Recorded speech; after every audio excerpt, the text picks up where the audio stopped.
सभी बच्चों को गुड आफ्टरनून। बच्चों, हमारा इतिहास में भारत में राष्ट्रवाद का चैप्टर मैं आपको पढ़ा रहा था।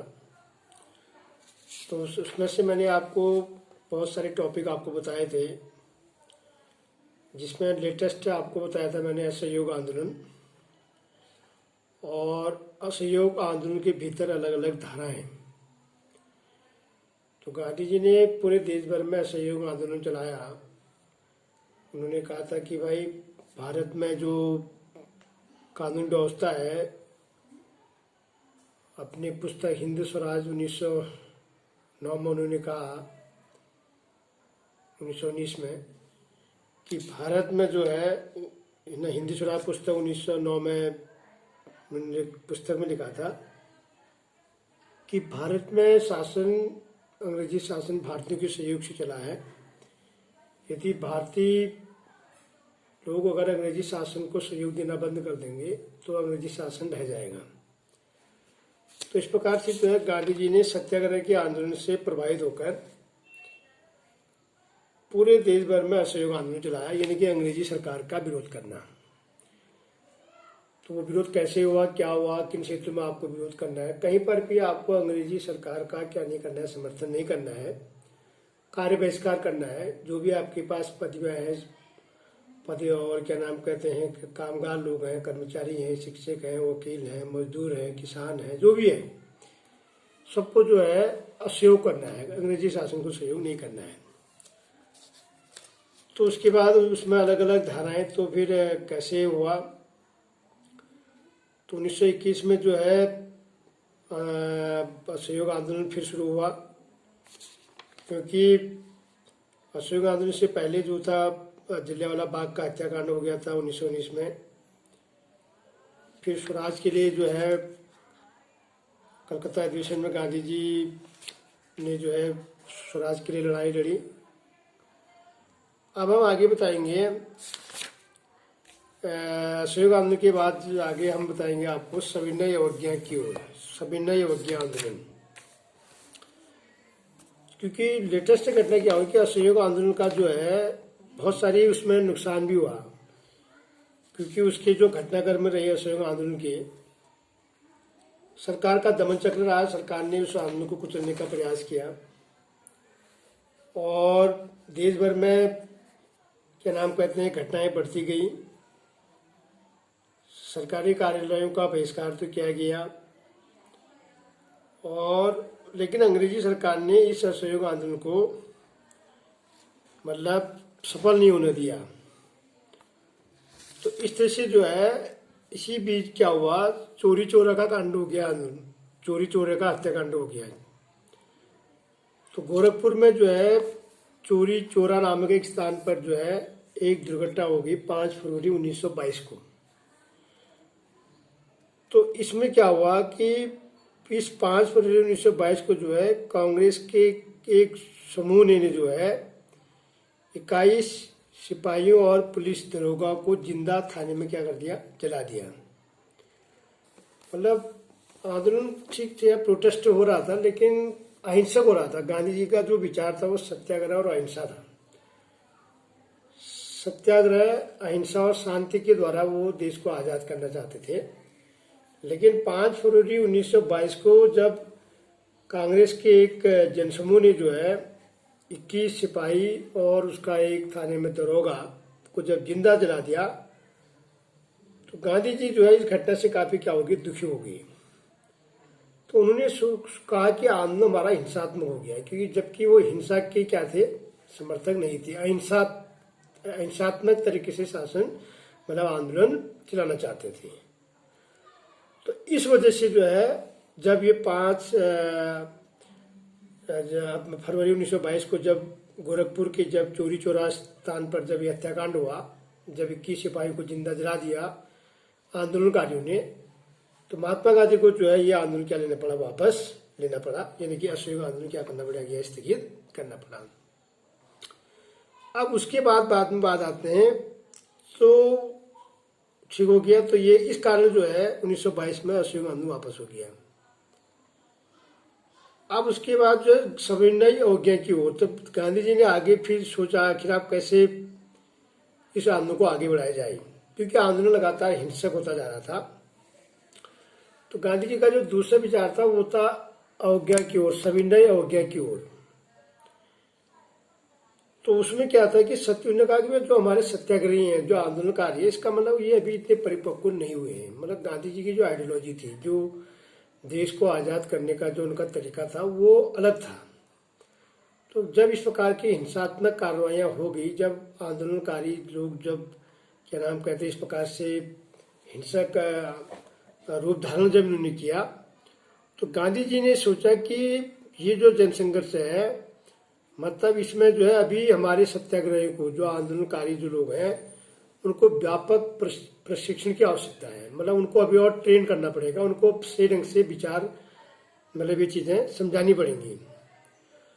और कांग्रेस के कुछ नेता भी जो है इस प्रकार के जन संघर्ष से थक चुके थे, क्योंकि ये आंदोलन बहुत बड़े आंदोलन थे। क्योंकि जब कोई बड़ा जन आंदोलन होता है तो उसमें क्या होता है कि आंदोलन धीमे धीमे जैसे जैसे समय बढ़ता है, फिर उसकी गति भी क्या हो जाती है, धीमी हो जाती है, लोग थक जाते हैं। तो कांग्रेस के कुछ नेता भी जो है इस प्रकार के जनसंघर्ष, कभी कुछ आंदोलन कभी कुछ आंदोलन, तो एक लंबा आंदोलन चलता रहा। बहुत से नेता इसमें थक चुके थे। तो वे 1919 के गवर्नमेंट ऑफ इंडिया एक्ट के तहत गठित की गई प्रांतीय परिषदों के चुनाव में हिस्सा लेना चाहते थे। तो गवर्नमेंट ऑफ इंडिया एक्ट मतलब भारत सरकार के लिए 1919 में जो क्या नाम कहते हैं एक गठित एक वो बनाया गया, प्रांतीय परिषदों के चुनाव के द्वारा 1919 के गवर्नमेंट ऑफ इंडिया एक्ट के तहत गठित की गई जो प्रांतीय परिषदें थी, प्रांतीय परिषद में वो चुनाव में हिस्सा लेना चाहती थी। और वो चाहते थे कि परिषद में रहते हुए जब हम परिषद के अंदर चले जाएंगे तो हम ब्रिटिश नीतियों का विरोध करेंगे। मतलब वो चुनाव चाहते थे। उन्होंने कहा जो गवर्नमेंट जो इंडिया एक्ट बनेगा 1919 में के तहत जो प्रांतीय परिषदों का जो चुनाव होना था, उन प्रांतीय परिषदों के चुनाव के द्वारा हम परिषद के अंदर चले जाएंगे और फिर वहां पर हम क्या करेंगे, सुधार करेंगे। भारतीयों की जो जो कानून, जो गलत कानून है, उनका हम क्या करेंगे, विरोध करेंगे। क्योंकि आप परिषद एक तरह से संसदीय है, वो यानी आप संसद के अगर आप सदस्य बन जाएंगे तो जो कानून जो बनेगा वो वहां से बनेगा, परिषद से बनेगा। तो इंडिया एक्ट जो होगा, जो भारत सरकार के लिए जो कानून बनेगा, वो गवर्नमेंट ऑफ इंडिया एक्ट जो था, उस प्रांतीय परिषद के मेंबर होने के नाते आप उसमें जाएंगे और उसके बाद जो है आपके विरोध में जब भी इस प्रकार की चीजें होंगी तो आप वहां पर उसका क्या कर सकते हैं, विरोध कर सकते हैं। और ये परिषद है क्या थी, मतलब वो चाहते थे कि मतलब जो ये परिषद गवर्नमेंट ने बना रखी है, जो ब्रिटिश सरकार ने जो ये परिषद बना रखी है, ये लोकतांत्रिक संस्था नहीं है। इस प्रकार से जो है कांग्रेस का एक तबका जो है वो प्रांतीय परिषद में चुनाव में हिस्सा चाहते थे, मतलब चुनाव में जाना चाहते थे। सी.आर. दास और मोतीलाल नेहरू ने परिषद राजनीति में वापस लौटने के लिए कांग्रेस के भीतर स्वराज पार्टी का गठन कर डाला। क्योंकि जो दो नेता थे, एक सी.आर. दास और मोतीलाल नेहरू, परिषद राजनीति में वापस लौटने के लिए कांग्रेस के भीतर ही उन्होंने क्या बना दी, एक स्वराज पार्टी बना दी।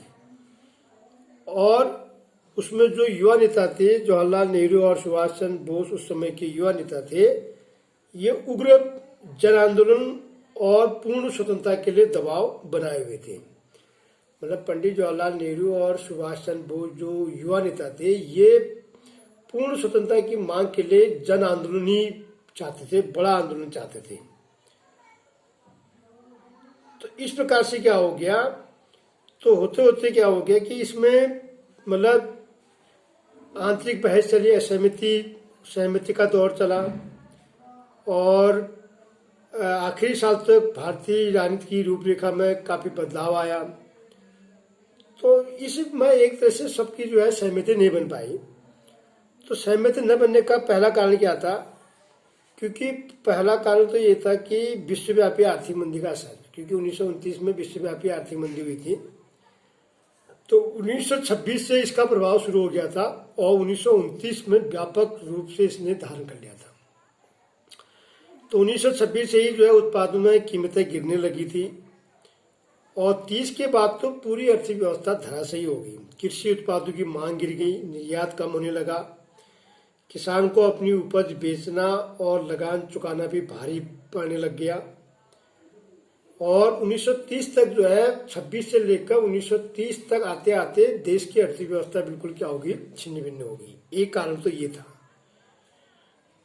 और दूसरा क्या था कि ब्रिटिश सरकार जो थी, ब्रिटेन की जो नई टोरी सरकार थी वहां पर इंग्लैंड में, उन्होंने सर जॉन साइमन कमीशन के नेतृत्व में एक वैधानिक आयोग गठन कर लिया। साइमन कमीशन, आपने नाम सुना होगा, साइमन कमीशन का गठन कर डाला ब्रिटिश टोरी सरकार ने। उस समय वहां पर इंग्लैंड में किसकी सरकार थी, टोरी सरकार। तो टोरी सरकार ने सर जॉन साइमन के नेतृत्व में एक वैधानिक गठन आयोग बना दिया और उन्होंने इस आयोग को भारत में भेजा। उन्होंने कहा आप भारत में क्या सुधार हो सकते हैं, क्या संवैधानिक बदलाव हम ला सकते हैं, कैसे ब्रिटिश सरकार वहां पर अपना और सही ढंग से काम कर सके। तो उसकी रिपोर्ट के लिए, उसकी रिपोर्ट जांच करने के लिए साइमन व्यक्ति को, साइमन नाम का जो सर जॉन साइमन था, उसको यहाँ पर उसका अध्यक्ष बनाया और उसको भारत में भेज दिया इंग्लैंड से।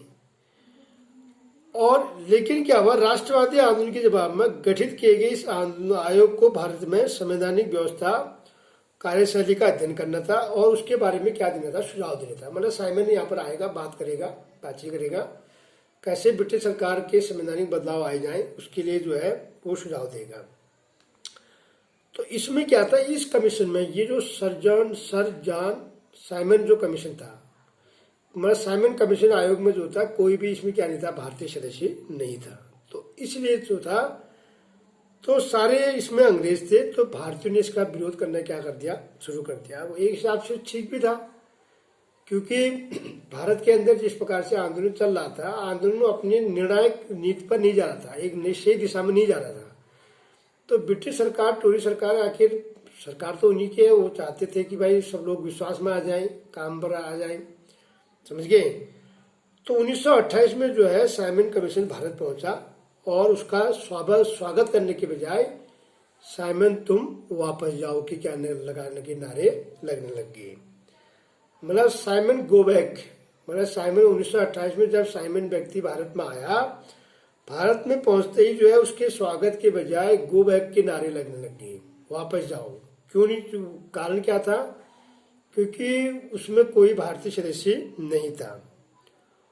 कांग्रेस और मुस्लिम लीग के सभी पार्टियों ने इस विरोध में हिस्सा लिया और इस विरोध को शांत करने के लिए वायसराय लॉर्ड इरविन ने अक्टूबर 1929 में भारत के लिए डोमिनियन स्टेट का गोलमोल शाही का ऐलान कर दिया। मतलब जब इतना विरोध हो गया, साइमन जब भारत में आया तो मुस्लिम लीग और कांग्रेस, समझ गए, मतलब उस समय भारत का गवर्नर कौन था, लॉर्ड इरविन था। तो लॉर्ड इरविन ने 1929 में क्या किया, जब काफी विरोध हो गया, जब काफी बहस होगी, तो उन्होंने एक गोलमोल सा ऐलान कर दिया। उसकी कोई समय सीमा नहीं बताई और ये कहा कि भारत का संविधान कैसा होगा, मतलब संविधान के बारे में बताइए 1919 में कैसा भारत में संवैधानिक व्यवस्था लागू की जाए, उसके लिए सुझाव देने थे। किसको, साइमन को देने थे, अंग्रेज सरकार को, ताकि उन कानूनों पर सुझाव लेकर वो ब्रिटेन जाएगा और फिर उन कानूनों को भारत में क्या कर सके, लागू कर सके। लेकिन ऐसा नहीं हो सका। तो उसके बारे में जो है संविधान के बारे में चर्चा करने के लिए उन्होंने कहा भी गोलमेज सम्मेलन का आयोजित किया जाएगा। मतलब दिल्ली, लंदन में जो है एक गोलमेज सम्मेलन आयोजित किया जाएगा। और इस प्रस्ताव से कांग्रेस नेता क्या थे, संतुष्ट नहीं थे। उन्होंने लॉर्ड के नाम कहते हैं इरविन ने जो है ऐसा ऐलान कर दिया। और लास्ट में जब विरोध ज्यादा हो गया तो ये कह दिया भाई ठीक है, भी कोई बात नहीं, लंदन में गोलमेज क्या होगा, सम्मेलन होगा। पर जवाहरलाल नेहरू और सुभाष चंद्र बोस जैसे जो नेता थे वो तेज तर्राक था, क्योंकि कांग्रेस भी दो गुटों में बढ़ गया था। एक आपका आक्रामक गुट था जिसमें सुभाष चंद्र बोस हो गया, जवाहरलाल नेहरू हो गए, ये उग्र विचारधारा के थे।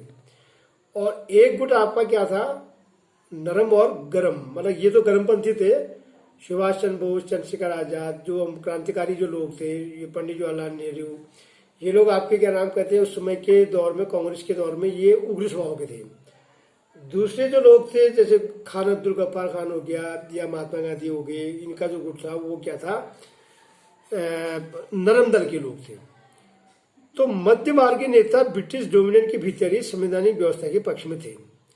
मतलब जो लॉर्ड इरविन ने, जो लॉर्ड क्या नाम कहते हैं, इरविन ने जो बात कही थी वो चाह रहे थे, जो मध्य वर्गीय नेता, जो बीच के नेता थे, जो न गर्म थे जो नरम थे, मतलब बीच का रास्ता जो अपनाने वाले नेता थे, वो संवैधानिक व्यवस्था के पक्ष में थे। उन्होंने कहा संवैधानिक व्यवस्था मतलब ठीक है, ये अगर साइमन अगर ये अच्छा तो हम इसका क्या करते हैं, स्वागत करते हैं।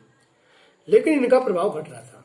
ये पक्ष में तो थे पर लेकिन जो जो ये पकड़ जो थी पूरे देश में, जो पकड़ थी, इनकी पकड़ क्या हो रही थी, धीमी हो रही थी। तो 1929 में जवाहरलाल नेहरू की अध्यक्षता में जब लाहौर में कांग्रेस का अधिवेशन हुआ तो उन्होंने पूर्ण स्वराज्य की मांग को औपचारिक रूप से क्या कर लिया, मान लिया। जब लाहौर में 1929 में अधिवेशन हुआ तो पंडित जवाहरलाल नेहरू ने आप कौन सी मांग रख दी, पूर्ण स्वराज्य, पूर्ण स्वराज की मांग रख दी। तो 26 जनवरी 1930 को हमेशा जो है कांग्रेस पार्टी स्वतंत्रता दिवस के रूप में मनाने लगी। तब हमारे देश का जब स्वतंत्र हुआ, आपको पता होना चाहिए कि हर साल हम प्रतिवर्ष अपना राष्ट्रीय पर्व गणतंत्र दिवस कब मनाते हैं, 26 जनवरी को मनाते हैं। क्यों मनाते हैं, क्योंकि भारतीय राष्ट्रीय कांग्रेस पार्टी ने 26 जनवरी को ही जो है, 26 जनवरी से ही जो है 29 में जब ये क्या नाम कहते हैं लाहौर अधिवेशन हुआ तो पूर्ण स्वराज की मांग 26 जनवरी से ही लागू कर दिया। 26 जनवरी को वह अपना स्वतंत्रता दिवस मनाने लगी, भले ही स्वतंत्रता नहीं मिली हो। तो इसलिए जो है इस पूर्ण स्वराज के लिए जो है लोगों ने क्या ली, शपथ ली, है। और उत्सव की ओर जो है लोगों ने इसमें एक पर्व के रूप में, गणतंत्र दिवस के रूप में जैसे आज हम मनाते हैं, तो इसी तरह का पर्व जो है 26 जनवरी को जो है मनाने का इन्होंने क्या किया, शुरुआत कर डाली हर साल। ये तो बात थी सविनय अवज्ञा की ओर। तो ये बात आपकी समझ में आगे होगी। तो इसमें दो बात मैंने आपको इम्पोर्टेंट बताई कि महात्मा गांधी ने असहयोग आंदोलन क्यों वापस लिया। चोरी चोरा का हत्याकांड हो गया था, उसके बाद जो है आंदोलन काफी हिंसक हो गया था और जिसके कारण जो है गांधी जी को लगा कि इनको और ज्यादा हमें प्रशिक्षित बनाना है। जो और फिर उसके बाद जो है आंदोलन इतना लंबा हो गया था कि लोग थक चुके थे और बीच में आपकी विश्वव्यापी आर्थिक मंदी हो गई थी। इस विश्वव्यापी आर्थिक मंदी के द्वारा जो है देशों की आर्थिक स्थिति खराब हो गई थी। और तीसरी घटना मैंने बताई थी कि 1928 में भारत में संवैधानिक सुझावों के लिए जो है साइमन कमीशन आयोग का गठन कर दिया ब्रिटिश टोरी सरकार ने, जिसका भारी विरोध हुआ। फिर एक लॉर्ड इरविन ने जो है डोमिनियन स्टेट्स का गठन कर डाला। उन्होंने कहा ठीक है, हम इसकी जो है गोलमेज सम्मेलन आयोजित होगा और वहां पर हम वो करेंगे। पर उस समय पर भी क्या हुआ कि दो गुट बढ़ के कांग्रेस में, एक गुट इसमें नरमपंथी था, एक गरमपंथी। मध्यवर्गीय नेता प्रांतीय परिषद के चुनाव में हिस्सा लेना चाहते थे, वो उसके अंदर घुसकर संवैधानिक बदलाव चाहते थे। और दूसरा गुट पूर्ण स्वराज कांग्रेस का, जो लाहौर में जब अधिवेशन हुआ तो पंडित जवाहरलाल नेहरू ने जो है पूर्ण स्वराज के लिए जो है मांग कर डाली और पूर्ण स्वराज का जो प्रस्ताव क्या हो गया, पास हो गया। ये तो बात थी सविनय अवज्ञा, ये दो तीन घटनाएं थी। अब उसके बाद मैं आपको बताता हूं नमक यात्रा और सविनय अवज्ञा आंदोलन। तो सबसे पहले नमक यात्रा क्या है। नमक यात्रा का मतलब क्या था कि गांधी जी ने नमक का आंदोलन कैसे चलाया। तो देश को एकजुट करने के लिए, क्योंकि देश एकजुट नहीं था, भारत ऐसे देश को इतने बड़े व्यापक आंदोलन को गठित करने के लिए देश के अंदर इतनी सामाजिक विविधताएं थी, सबको एक सूत्र में बांधना टेढ़ी खीर थी। तो गांधी जी ने कुछ चीजों को हथियार के रूप में प्रयोग किया। उन्होंने कहा आखिर ऐसी कौन सी चीज हो सकती है जिसमें सब लोग जुड़ जाए। तो देश को एकजुट करने के लिए महात्मा गांधी ने नमक को एक शक्तिशाली क्या बनाया, हथियार बनाया। क्योंकि नमक का प्रयोग गरीब भी करता है, अमीर भी करता है। और 31 जनवरी 1930 को उन्होंने वायसराय इरविन को एक पत्र लिखा। उस समय वायसराय कौन था, ब्रिटिश यहाँ भारत में गवर्नर कौन था, इरविन था। उसको पत्र लिखा कि 31 जनवरी 1930 को एक पत्र लिखा और एक 11 सूत्री मांग दी, 11 सूत्री मांग लिखी। और उस 11 सूत्री मांग की में उन्होंने ये कहा कि अगर आप इसको पूरा कर देंगे, मगर 11 सूत्री मांग को अगर आप समय पर, मतलब उसकी एक टाइम बॉन्ड बनाया कि अगर आप इनको पूरा कर देंगे तो हम अपना आंदोलन वापस ले लेंगे, नहीं तो हम क्या करेंगे, आंदोलन करेंगे। तो इस प्रकार से जो है तो उसमें जो महत्वपूर्ण मांग थी, तो एक गांधी जी ने नमक को जो है सभी वर्गों को साथ देने का प्रयास किया। उन्होंने कहा नमक का प्रयोग सब करते हैं, चाहे वो अमीर आदमी है गरीब आदमी है, और नमक पर जो टैक्स लगता है उस टैक्स को खत्म करने के लिए जो है गांधी जी ने अंग्रेजों से कहा भी नमक पर जो टैक्स है उसको क्या किया जाए, खत्म किया जाए, क्योंकि यह भोजन का एक अभिन्न हिस्सा है और सरकारी और उसका जो उत्पादन है वो सरकारी इजारदारी को गांधी ने जो है इसको दमनकारी क्या बताया, पहलू बताया, क्योंकि नमक बनाने का अधिकार केवल किसके पास था, सरकार के पास था। तो गांधी जी ने कहा कि ये गलत है, नमक कोई भी बना सकता है और इस पर जो टैक्स लगाए जा रहे हैं गवर्नमेंट से, ये भोजन का भी हिस्सा है, तो हम इसका क्या करते हैं, विरोध करते हैं। तो गांधी ने 11 मार्च तक जो है उन्होंने कहा कि 11 मार्च तक अगर हमारी 11 मांगे नहीं मानी गई तो कांग्रेस क्या करेगी, सविनय अवज्ञा आंदोलन छेड़ देगी। ये था सविनय अवज्ञा आंदोलन। तो इरविन झुकने को तैयार नहीं थे, क्योंकि लॉर्ड इरविन जो था वो इस बात को मानने को तैयार नहीं था। तो जब तैयार नहीं था तो ये 11 सूत्री मांगों में अगर मैं प्रमुख आपको मांग बताऊं कि आखिर ये 11 सूत्री मांग कौन सी थी, तो सबसे पहले क्या था उसमें, मद्यपान निषेध किया जाए, रुपये और पाउंड के अनुपातिक मूल्य में कमी हो, भूमि पर कर हटाया जाए, नमक पर से कर हटाया जाए, अधिक वेतन के कर्मचारियों की संख्या घटाई जाए, सैनिक व्यय में कमी की जाए, विदेशी वस्तुओं पर आयात कर लगे, भारतीय तटवर्ती समुद्र और भारतीय जहाजों को सुरक्षित किया जाए, राजनीतिक बंदी मुक्ति किए जाए, गुप्त सूचना विभाग समाप्त कर दिया जाए, जनता को आत्मरक्षा के लिए शस्त्र रखने की अनुमति प्रदान की जाए। मतलब ये 11 मांगे थी महात्मा गांधी की। तो ये 11 मांगे ये जो थी काफी बहुत मतलब मांगे बड़ी थी, पर क्योंकि ये मांगे मानने पर जो था लॉर्ड इरविन को जो था खतरा था, उन्होंने कहा ऐसे अधिकार अगर हम भारतीयों को दे देंगे, 11 मांगे अगर मान लेंगे तो फिर तो हमारी सरकार का कोई औचित्य नहीं है। भाई भारत हथियार मतलब भारतीय हथियार सशस्त्र में रह सकते, गुप्त सूचना भी, ये सारी चीजें अगर हम खत्म कर देंगे फिर हमारी सरकार का फिर औचित्य क्या रहा। तो इस प्रकार से जो है उन्होंने जो है, तो कुल मिलाकर ये था कि गार्ड मतलब आपका ये इरविन जो था उसको क्या था, उसको मानने को तैयार नहीं था।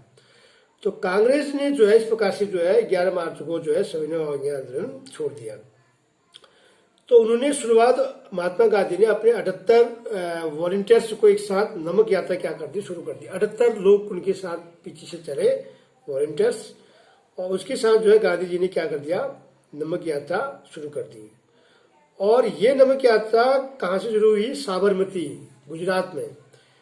महात्मा गांधी के साबरमती गांधी जी के आश्रम से 240 किलोमीटर दूर दांडी नामक स्थान पर, दांडी एक गुजरात का तटीय इलाका था, इस तटीय इलाके तक जो है 24 दिन तक जो है यात्रा चली। हर रोज 10-12 किलोमीटर चलना पड़ता था। तो हजारों की बीच बीच में सभाएं भी हुआ करती थी, लोग उनकी बातों को सुनते भी थे, लोगों को आह्वान भी किया, और वो चाहते थे कि हम अंग्रेजों से शांतिपूर्वक अवज्ञा कर रहे हैं, हम शांतिपूर्वक अंग्रेजों से मांग प्रार्थना कर रहे हैं कि आप हमारी बातों को माने। तो अंग्रेज मानने को तैयार नहीं थे।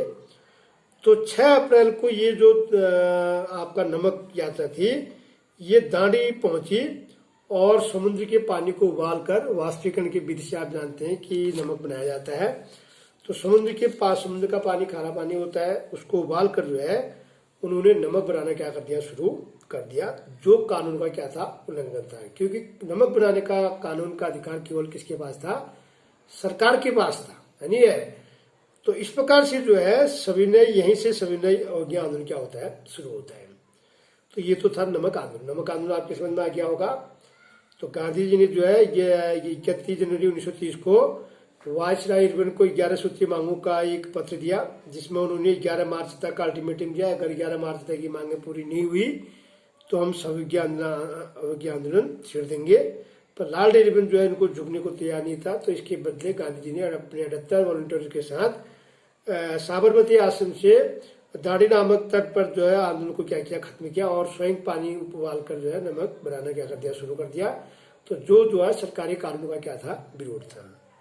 तो इस प्रकार से जो है अब ये आंदोलन जो है असहयोग आंदोलन से किस तरह से अलग था, मतलब ये जो सविनय अवज्ञा जो आंदोलन चला ये अन्य आंदोलन से किस प्रकार से भिन्न था। तो इसमें क्या है, इस बार लोगों ने न केवल अंग्रेजों को सहयोग करने के लिए बल्कि औपनिवेशिक जो ये सविनय अवज्ञा जो आंदोलन था, ये असहयोग आंदोलन से अलग क्यों था? क्योंकि यहाँ पर औपनिवेशिक कानूनों का भी उल्लंघन करना था।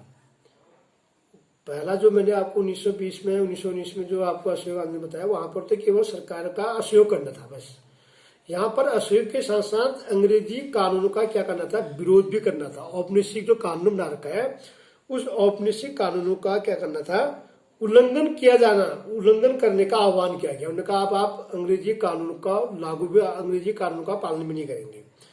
तो देश के विभिन्न भागों में जो है नमक कानून तोड़ा गया, सरकारी नमक के कारखानों के सामने प्रदर्शन किए गए, विदेशी कपड़ों का बहिष्कार किया गया, शराब की दुकानों की पिकेटिंग की गई, किसानों ने लगान और चौकीदारी कर चुकाने के लिए इनकार किया, गांव में तैनात कर्मचारियों ने इस्तीफे दिए, और जंगलों में जो जो लोग आपके यहाँ जिनका व्यवसाय जीविका जो जंगलों पर चलती थी, उन्होंने जंगलों पर कानूनों का उल्लंघन किया। और जो क्योंकि जो लोग मवेशी जो होते हैं, जो अपना मवेशियों को जंगलों में ले जाते हैं, वहाँ पर कानून बनाया गया था। अंग्रेज सरकार ने उन जगहों पर प्रतिबंध लगाया था, तो उन्होंने भी उसका विरोध किया। और इस घटनाओं से चिंतित औपनिवेशिक सरकार कांग्रेसी नेताओं को गिरफ्तार करने लगी। उन्होंने कहा भाई जब इस प्रकार का जब औपनिवेशिक कानूनों का जब विरोध हो गया, सविनय अवज्ञा आंदोलन का मतलब क्या था? असहयोग के साथ साथ क्या करना? कानून का उल्लंघन भी करना था। तो कांग्रेसी नेताओं को गिरफ्तार किया गया और 1930 में महात्मा गांधी के समर्पित साथी खान अब्दुल गफ्फार खान को गिरफ्तार किया गया। और गुस्साई भीड़ और बख्तरबंद गाड़ियां पुलिस की गोलियों का सामना करते हुए सड़कों पर उतर आई। बहुत सारे लोग मारे गए। महीनों बाद जो है महात्मा गांधी को क्या नाम कहते हैं, जेल में बंद कर दिया गया। और मजदूर जो आपके औद्योगिक मजदूर थे, अंग्रेजी शासन का प्रतीक चौकियां, नगर पालिका भवन, अदालत, रेलवे स्टेशन, इन सभी जगहों पर उन्होंने क्या कर दिया, क्या नाम कहते हैं, हमला कर दिया। उन्होंने क्या किया? इस आंदोलन को दोबारा शुरू करने का प्रयास किया।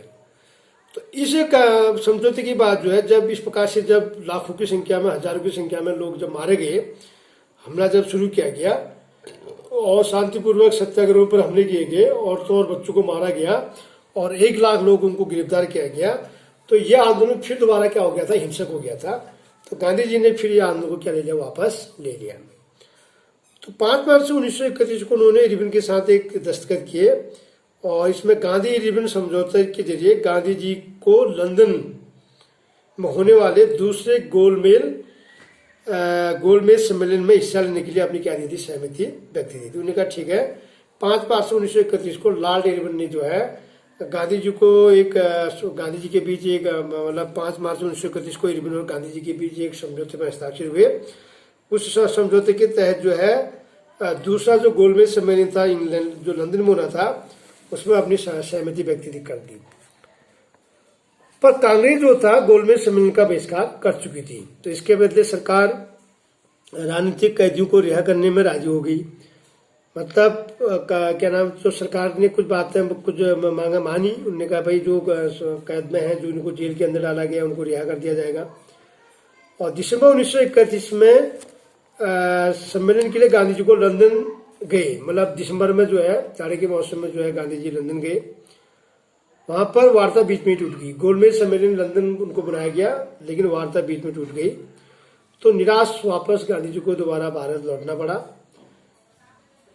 खान अब्दुल गफ्फार खान और जवाहरलाल नेहरू दोनों जेल में थे। इन दोनों नेताओं को जेल में डाल दिया गया था। कांग्रेस को एक गैर कानूनी घोषित कर दिया। कांग्रेस जो ये पार्टी थी, कांग्रेस जो संस्था थी, इसको गैर कानूनी घोषित कर दिया गया था। सभाएं, प्रदर्शन, बहिष्कार जैसी गतिविधियों को रोकने के सख्त कदम उठाए। अंग्रेजी सरकार ने जब क्या नाम कहते हैं उसके बदले उन्होंने कहा भाई आप कहीं पर भी कोई भी इस प्रकार का आंदोलन, बहिष्कार या कोई भी ऐसी चीजें नहीं होंगी। और भारी आशंकाओं के बीच महात्मा गांधी ने सविज्ञ आंदोलन क्या कर दिया, फिर दोबारा शुरू कर दिया। मतलब अंग्रेजी सरकार ने जितना हो सकता था दमन चक्र किया, लेकिन आंदोलन साल भर तक चला और 1934 तक आते आते फिर आंदोलन क्या हो गया, धीमा पड़ गया। तो इस प्रकार से जो है ये सविनय हो गया आंदोलन देश भर में चला और इस तरह से इसका अंत हुआ। तो होता ही है जब आंदोलन जब आपका चलता है, जब इस प्रकार के जन आंदोलन होते हैं तो वो एकदम क्या नहीं होते, सफल नहीं होते हैं। तो फिर उसके बाद जो है लोगों ने आखिर लोगों ने आंदोलन को कैसे लिया, मतलब सवाल ये था कि ये आंदोलन को लोगों ने किस प्रकार से लिया। अगर हम देखते हैं तो ये आंदोलन को जो है इसमें विभिन्न प्रकार के सामाजिक समूह के लोग थे। वो कौन थे आखिर, है नहीं है, और उन्होंने आंदोलन में हिस्सा क्यों लिया, उनके क्या आदर्श थे और उनके लिए स्वराज के क्या मायने थे। अब लोगों ने आंदोलन में हिस्सा तो लिया, लेकिन क्या ये वो इस आंदोलन को समझे थे, ये आंदोलन कैसे चलेगा, क्या इसकी किसकी अवधारणा है, स्वराज का मतलब क्या है और उसके आदर्श क्या है, ये क्या मायने थे, ये लोगों ने इस आंदोलन को किस रूप में लिया, इसको हमें देखना है। अब जहां भी जिस वर्ग के जो लोग हैं उन्होंने आंदोलन को अलग अलग रूप से देखा। गांव में जो संपन्न किसान समुदाय जैसे गुजरात के पटीदार और उत्तर प्रदेश के जाट आंदोलन में सक्रिय थे। अगर हम किसानों की बात करते हैं तो गांव में जो किसान थे, जो संपन्न किसान जो थे, गुजरात के पटीदार और उत्तर प्रदेश के जाट जो लोग थे वो आंदोलन में क्या थे, सक्रिय थे। और व्यावसायिक फसलों की खेती करने के कारण व्यापार में मंदी, गिरती कीमतों से बहुत क्या थे, परेशान थे, क्योंकि फसलों में कमी के कारण, मतलब व्यावसायिक खेती की कमी के कारण जो है उनको कीमतें नहीं मिल रही थी, उनको उनकी नगद आय में कमी आ गई। और नगद आय में जब कमी आई तो सरकारी लगान चुकाने में क्या हो गए, ऐसा में जो है मतलब सरकारी लगान चुकाना क्या हो गया, नामुमकिन हो गया। और सरकार जो है लगान को कम करने के लिए जो है तैयार नहीं थी। तो इस तरह से भी चारों तरफ क्या था, असंतोष था। एक कारण ये था। संपन्न किसानों ने सविनय अवज्ञा आंदोलन का बढ़ चढ़कर समर्थन किया, क्योंकि जो संपन्न किसान थे उन्होंने सविनय अवज्ञा आंदोलन में अपना हिस्सा, अपनी हिस्सेदारी भरपूर की। क्यों? क्योंकि उनको मालूम था, क्योंकि उनके ऊपर ज्यादा लगान का पर बोझ था। उन्होंने कहा कि ये क्योंकि औपनिवेशिक कानून था, अगर हम इस आंदोलन में शामिल होंगे तो हमारी ये मांगे क्या हो जाएंगी, पूरी हो जाएंगी। तो उन्होंने अपने समुदाय को एकजुट किया, मतलब जो संपन्न किसान थे उन्होंने अपने आप को इकट्ठा किया और जो अनिच्छुक सदस्य थे उनको बहिष्कार के लिए मजबूर किया। तो इसके लिए स्वराज की लड़ाई भारी लगान के खिलाफ लड़ाई रही। मतलब स्वराज उनके लिए क्या था, उनके लिए स्वराज क्या था, लगान से मुक्ति। ये समझिए, जो संपन्न किसान थे उनके लिए क्या था, लगान के खिलाफ ज्यादा उनका ये था कि जो भारी लगान है, ये लगान के खिलाफ जो है लड़ाई थी। और 1931 में जो है लगानों के घटे बिना आंदोलन वापस ले लिया गया और इससे बड़ी निराशा हुई। फलस्वरूप 1932 में आंदोलन दोबारा शुरू हुआ और बहुत उन्हें उसमें हिस्सा लेने से क्या कर दिया, इनकार कर दिया। ये मायना था, ये तो था आपका लगान का। दूसरा, गरीब किसान केवल लगान में कमी नहीं चाहते। आप दूसरा, ये तो संपन्न किसान की बात थी। गरीब किसान चाहते थे कि बहुत सारे किसान गरीब किसान जमींदारों के खेतों पर काम करते थे, पट्टे पर काम करते थे, जमीन उनको पट्टे पर मिलती थी, उस पर वो काम करते थे। और महामंदी लंबी होने के कारण जब 1929 की महामंदी हुई, काफी लंबी गिरी, तो जो छोटे पट्टेदार थे वो जमीन पर किराया चुकाना भी मुश्किल हो गया, क्योंकि वो जमीन पर क्या मिलते थे, किराए पर। जमींदार उनको जमीन किस पर देते थे, किराए पर देते थे, समझ गए। तो उनके लिए किराया चुकाना मुश्किल हो गया। वे चाहते थे कि जमींदारों को भी भाड़ा, मतलब जमींदारों को जो भाड़ा चुकाना था उसे क्या कर दिया जाए, माफ कर दिया जाए। तो ग्रामीण जो किसान थे, जो जमींदार थे, उनके लिए स्वराज ये था। उनके लिए स्वराज क्या था कि जो जमीन पर भाड़े पर जो हमको जमीन मिली है, जिस पर हम खेती बाड़ी कर रहे हैं, तो जमींदार क्या करे, हमारा भाड़ों को क्या कर दे, माफ कर दे, समझ गए। तो इसके लिए उन्होंने कई रेडिकल आंदोलन भी चलाए और अनेक समाजवादी और कम्युनिस्टों के हाथ में था। मतलब इन गरीब जो ग्रामीण जो किसान थे, जो छोटे किसान थे, इनके नेतृत्वकर्ता कौन थे, समाजवादी और कम्युनिस्ट लोग थे। जो कम्युनिस्ट विचारधारा के लोग थे वो थे।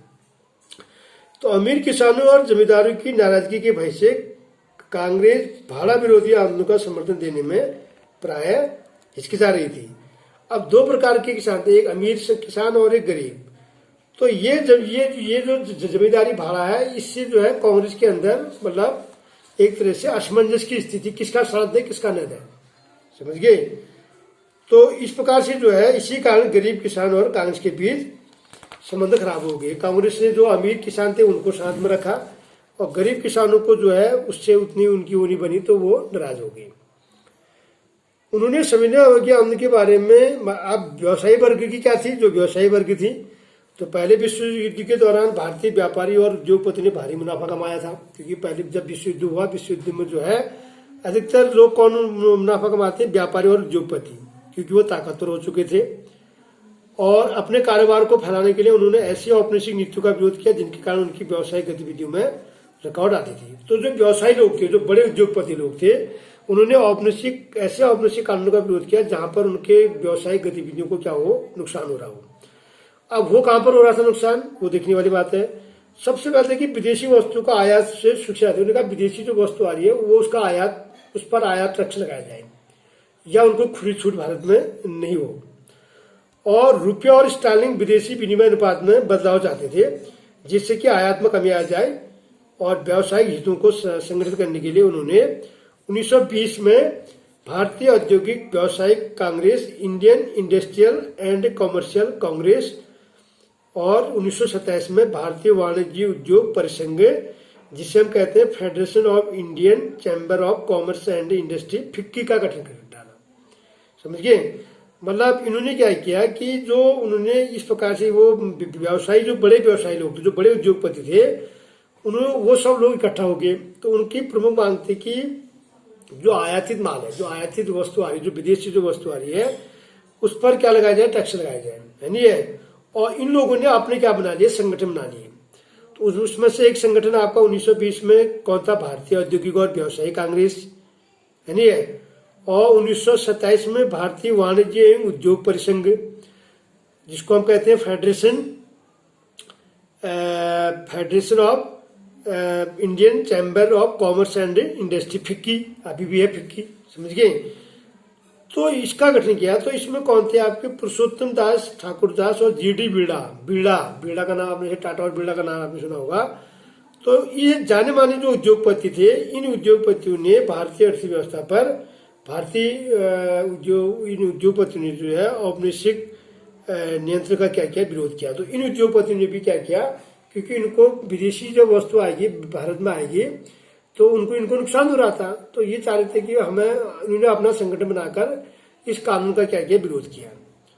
और पहले सिविल नाफरमानी आंदोलन का समर्थन किया और उन्हें आंदोलन को आर्थिक सहायता दी और आयातित वस्तुओं को खरीदने या बेचने से क्या कर दिया, इनकार कर दिया। इनका जो वस्तु आपके विदेश से आ रही है, उस वस्तु को खरीदने से इन्होंने क्या कर दिया, इनकार कर दिया। तो ये था व्यवसायी का स्वराज। मतलब व्यवसायी जो थे, इन्होंने आंदोलन को इस तरह से लिया। अब आप समझ रहे होंगे, अमीर गरीबों का अलग मामला था, उनके लिए स्वराज अलग था, गरीबों के लिए अलग था, व्यवसायी लोगों का अलग था, क्योंकि सबके अपने हित थे। तो इसमें जो था, तो इस प्रकार से जो है क्या नाम कहते हैं, कारोबार जो है, तो कारोबारियों ने अपना जब संगठन बनाया, तो गोलमेज सम्मेलन की विफलता के बाद व्यावसायिक संगठनों का उत्साह भी मंद बढ़ गया। क्योंकि जब गोलमेज सम्मेलन हुआ लंदन में, जब निराश भारत को, महात्मा गांधी को वापस लौटना पड़ा, अब उन्हें उग्र गतिविधियों का वही था। उन्होंने कहा कहीं आप ये, मतलब गोलमेज सम्मेलन तो आपका वो हो गया है, विफल हो गया है, आप कहीं क्या न हो जाए विफल, फिर कहीं उग्र आंदोलन न हो। और उससे लोग अशांति की, मतलब ज्यादा अशांति का भय था। और कांग्रेस के युवा सदस्यों में समाजवाद के प्रभाव से डरे हुए थे, क्योंकि गरीब किसानों के साथ कौन थे, कम्युनिस्ट और समाजवादी थे।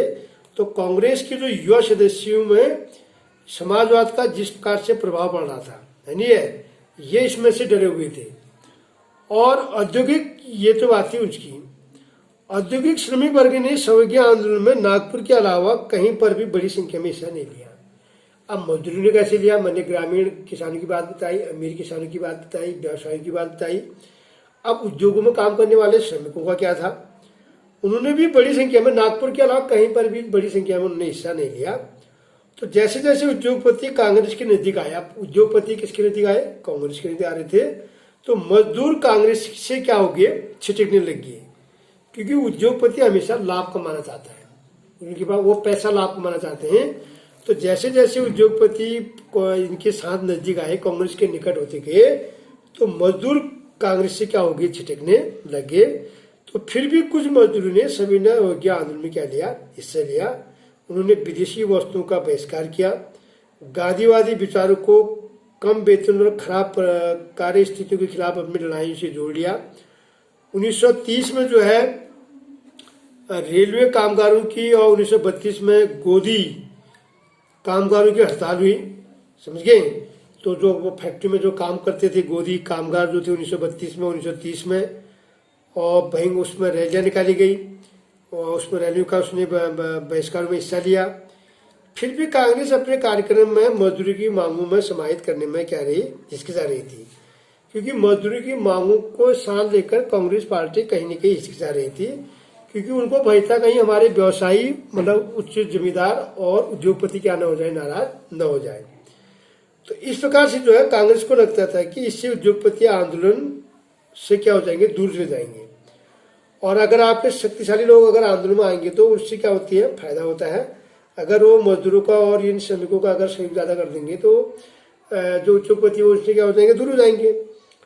और कांग्रेस को लगता था कि इससे उद्योगपति आंदोलन दूर चले जाएंगे और साम्राज्यवाद विरोधी ताकतों में क्या बढ़ेगी, फूट पड़ेगी।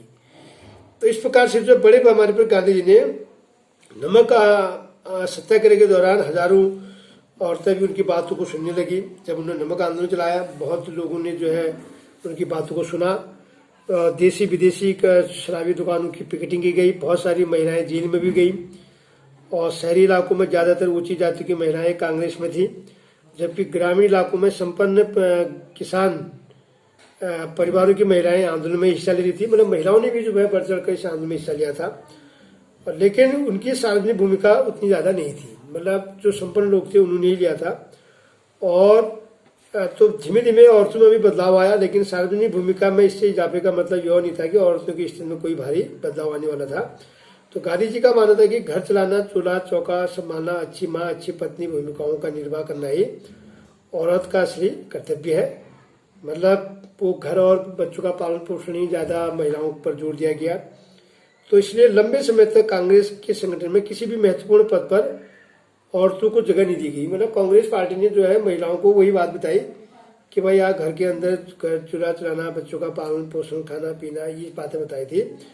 तो इसलिए कांग्रेस पार्टी ने महिलाओं को कोई बड़ी महिला नेता के रूप में जो है कांग्रेस पार्टी के अंदर नहीं आई, या उनको इस प्रकार की जिम्मेदारी नहीं थी। तो कांग्रेस को उनकी मतलब प्रतीकात्मक उपस्थिति में दिलचस्पी थी।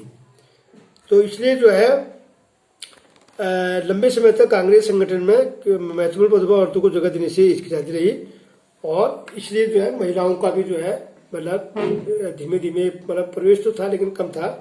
तो इस प्रकार से जो था ये हमारा क्या था, सविनय अवज्ञा आंदोलन और नमक आंदोलन। तो इस तरह से आज का टॉपिक में इतना ही है। अब हम आगे आपको सविनय अवज्ञा की सीमाएं बताएंगे, और फिर ये चैप्टर आपका लगभग पूरा हो जाएगा। एक दो टॉपिक इसमें और रह गए हैं, एक ही दिन में हो जाएगा। तो इसमें असहयोग आंदोलन, सविनय अवज्ञा आंदोलन और साइमन कमीशन, ये दो चार बातें मैंने आपको बताई। तो इनका जो है इसको आप दोबारा पढ़िए और अपना रिटन वर्क कीजिए। तो इस तरह से जो है आज का ये चैप्टर यहाँ पर मतलब ये टॉपिक पूरा होता है। ठीक है, थैंक यू।